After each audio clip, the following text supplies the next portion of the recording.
Unya mipauli si Jesus sa Galilea ug diha kaniya ang gahom sa Espiritu Santo. Mikaylap sa tanang kasikbit nga dapit ang balita mahitungod kaniya. Nagtudlo siya sulod sa ilang mga sinagoga ug gidaig siya sa tanan. Milakaw si Jesus ug iyang nakita si Levi, usa ka maniningil sa buhis nga naglingkod sa iyang opisina. Miingon si Jesus kaniya, "Sunod ka nako." Og mitindog si Levi, gibiyaan niya ang tanan og misunod kaniya.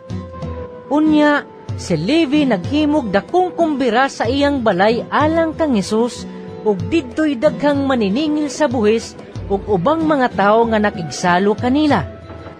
Ang pipila ka mga Pariseo ug mga magtutudlo sa balaod nagbagulbol batok sa mga tinun-an ni Jesus.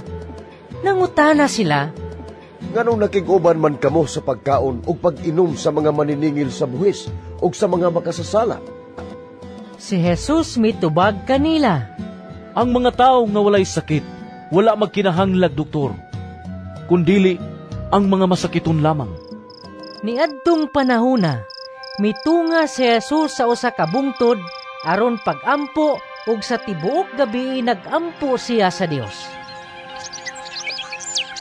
Sa pagkabuntag na, gitawag niya ang iyang mga tinun-an ug gipili niya ang napulog duha kanila nga ginganlan niyag apostoles.